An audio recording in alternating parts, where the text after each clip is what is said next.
ہم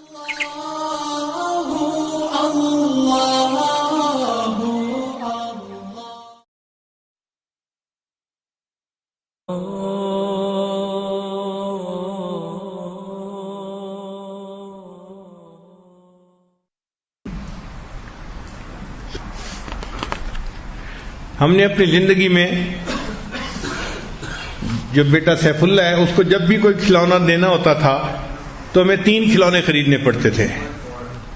ہم اس کو ایک کھلونا خرید کے دینا چاہتے تھے لیکن وہ اپنا کھلونا خریدنے کے بعد کہتا تھا ابو حبیب اللہ کے لیے بھی خریدنا ہے, اور جب اس کے لیے خریدنے دیتے تو کہتا تھا میں نے صالحہ کے لیے بھی خریدنا ہے.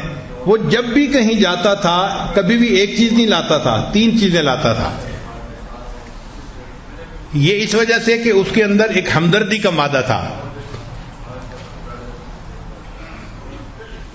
چنانچہ ایک مرتبہ ہمارے گھر میں ایک فقیر عورت آئی, بوڑھی عورت تھی دیہاتی, اور میری اہلیہ کے پاس بیٹھ کے تھوڑی دیر بات کرنے لگی کہ میرے پاس کھانا نہیں اور رمضان شریف آ رہا ہے, میں نے روزے رکھنے ہیں, میں نے فلاں ہے.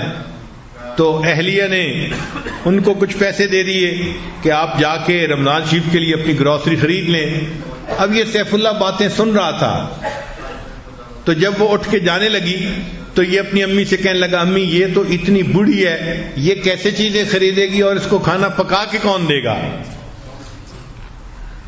یعنی چھوٹا بچہ ہے, اس کو یہ تو پتہ چل گیا کہ امی نے پیسے دے دیے ہیں وہ خرید لے گی, لیکن چونکہ وہ بوڑھی تھی اور کمزور تھی تو یہ اس کو دیکھ کے کہہ رہا تھا امی یہ اپنا کھانا کیسے بنائے گی.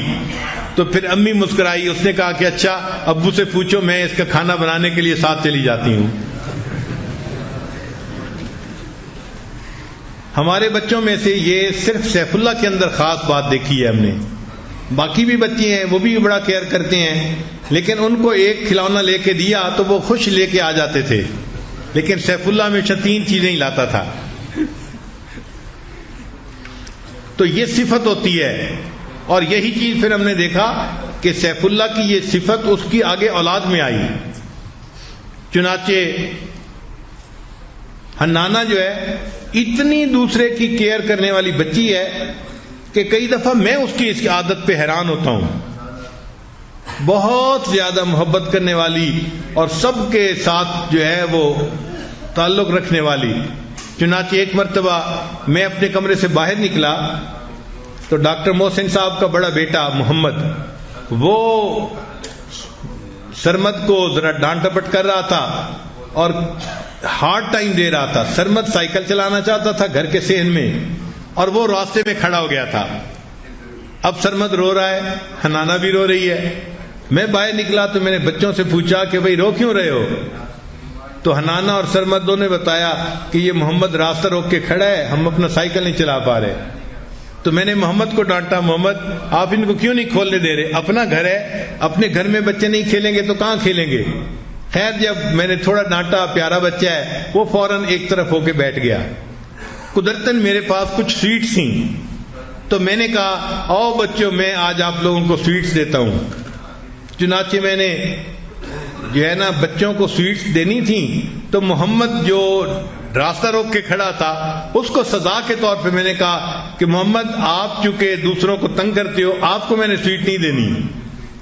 اب یہ بات سن کے جو محمد تھا ڈاکٹر صاحب کا وہ تھوڑا سیڈ ہو گیا کہ مجھے سویٹ نہیں ملے گی. تو میں نے باقی سارے بچوں کو سویٹ تقسیم کر دی. جب میں نے سب کو دے دی نا تو اس کے بعد حنانہ میرے پاس آئی اور مجھے کہنے لگی دادا ابو محمد کو بھی دے دیں. یعنی جس کی وجہ سے وہ پریشان ہو رہی تھی جب اس بچے کو ڈپرائیو کیا تو وہ کہنے لگی نہیں آپ اس کو ڈپرائیو نہ کریں, اس کو بھی آپ سویٹس دے دیں.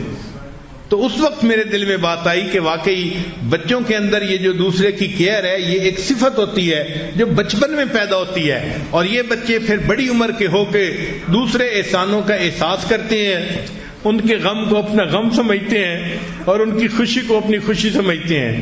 اللہ تعالیٰ ایسا حساس دل ہر ایک کو عطا فرمائے, ورنہ بہت سارے لوگ تو اتنے بے حس ہوتے ہیں احساس ہی نہیں ہوتا. ہم نے نوجوانوں کو دیکھا ہے بیوی رو رہی ہوتی ہے اور ان کو کوئی احساس نہیں ہوتا کہ ہم اس کو رلا رہے ہیں. ماں رو رہی ہوتی ہے بچوں کو احساس نہیں ہوتا، بہن روتی ہے بھائی کو احساس نہیں ہوتا، یہ بے حس ہونا اللہ تعالیٰ کو بہت ناپسند ہے۔